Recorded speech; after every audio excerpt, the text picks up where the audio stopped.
કરીએ ગુજરાતીનો એસે વૃક્ષો માનવ જીવનનું સુખ અથવા વૃક્ષો વાવો સમૃદ્ધિ લાવો. વૃક્ષોનું હેડિંગ આપ્યું હોય તો આ એસે તમે લખી શકો છો.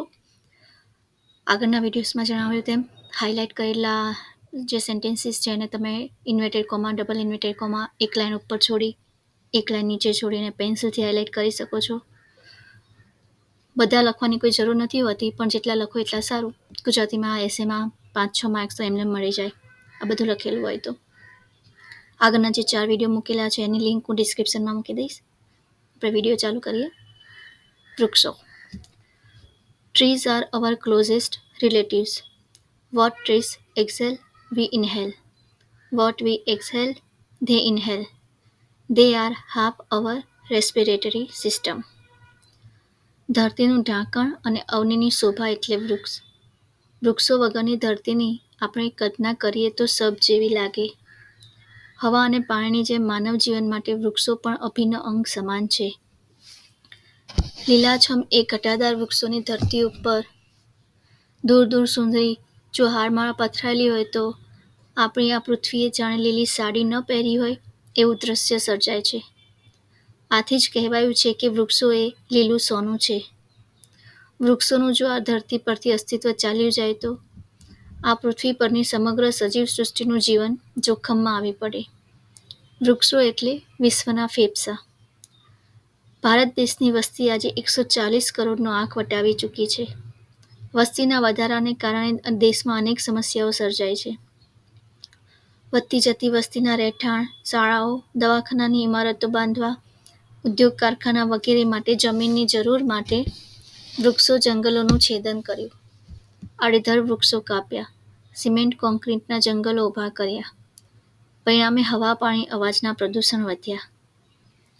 વૃક્ષો વિનાની ધરતી કેસ વિનાના મસ્તક જેવી ઉજ્જડ લાગે છે.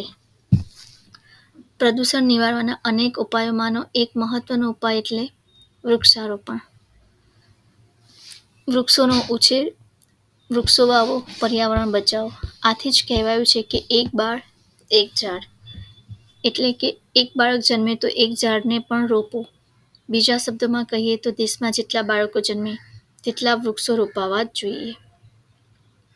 વૃક્ષો આપણને અનેક રીતે ઉપયોગી છે. વૃક્ષોના લીલા પાંદડા પ્રકાશ સંશ્લેષણની ક્રિયા દ્વારા હવાને શુદ્ધ કરે છે. વૃક્ષો રણને આગળ વધતું અટકાવે છે. વૃક્ષના મૂળિયા જમીનનું ધોવાણ થતું અટકાવે છે. વૃક્ષોના મૂળિયા અને પાંદડા ઔષધિ તરીકે વપરાય છે. બળતણ, ઘરનું રાચરચીલું બનાવવા, ઇમારત બનાવવા માટે વૃક્ષોના લાકડાની જરૂર પડે છે. પશુ અને પક્ષીઓ માટે તે નિવાસ સ્થાન છે. વૃક્ષો વાળદરને ઠંડા પાડીને વરસાદ લાવવામાં મદદરૂપ થાય છે. વૃક્ષોની શીતળ છાયામાં પશુઓ, ખેડૂતો અને વટેમાર્ગો વિશ્રામ કરે છે. બાળકો રમે છે. વૃક્ષો ધરતીની શોભા વધારે છે. વૃક્ષો આપણને રંગબેરંગી ફૂલો તથા જાત જાતના ફળો આપે છે. વૃક્ષોથી વાતાવરણમાં ઠંડક રહે છે, હવા શુદ્ધ કરે છે, વરસાદ આવે છે. આમ જંગલો આપણા માટે આશીર્વાદરૂપ હતા. વૃક્ષો સંતો જેવા પરોપકારી જીવ છે. આ વૃક્ષોએ આપણા જીવનને હર્યું ભર્યું અને સમૃદ્ધ બનાવી દીધું છે. એક કવિએ કહ્યું છે કે તરુનો બહુ આભાર, જગત પર તરુનો બહુ આભાર. વૃક્ષ છે તો જીવન છે. મણિલાલ પટેલ કહે છે કે વૃક્ષો તો ધરતીરૂપી શતરંજ ફલક પરના પ્યાદા સમાન છે. ડૉક્ટર જગદીશચંદ્ર બોઝે કહેલું કે વૃક્ષમાં જીવ છે. આપણે બધાએ આપણા ઉજ્જવળ ભવિષ્ય માટે વૃક્ષોનું જતન કરવું જ જોઈએ. સ્વાધ્યાય પ્રવૃત્તિના પ્રણેતા પાંડુરંગ શાસ્ત્રી કહે છે કે છોડમાં રણછોડ છે.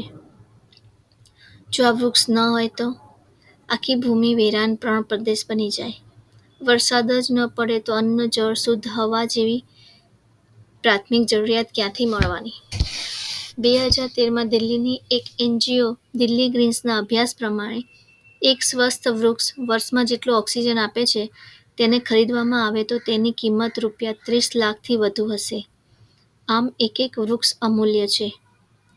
વૃક્ષોનું જતન, આબાદ વતન. આજે જ્યારે વૃક્ષોનું મહત્વ સમજાયું છે ત્યારે વન મહોત્સવ ઉજવાય છે. 5 જૂન વિશ્વ પર્યાવરણ દિન તરીકે ઉજવાય છે. દર વર્ષે ખુલ્લી જગ્યામાં રસ્તાની બંને બાજુએ પડતર જમીનમાં વૃક્ષો વાવવામાં આવે છે અને તેનું જતન કરવાનો સંકલ્પ કરવામાં આવે છે. વૃક્ષો ઉગાડીને ધરતી માતાએ આપણા પર કરેલા અનેક ઉપકારોનો બદલો આપણે વાળી શકીશું. એક વૃક્ષ અપલોડ તો કરી જુઓ, વાદળોનું ટોળું આવશે લાઈક કરવા.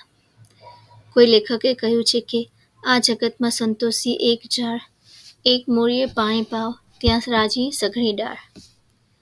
વૃક્ષો વાવો, જીવન બચાવો, સમૃદ્ધિ લાવો, પર્યાવરણ બચાવો વગેરે સૂત્રો દ્વારા વૃક્ષોનો મહિમા સૂચવ્યો છે. તો મિત્રો, અહીંયા આપણો વિડીયો પૂરો થાય છે. જો ગમ્યો હોય તો please like, share and subscribe. Thank you.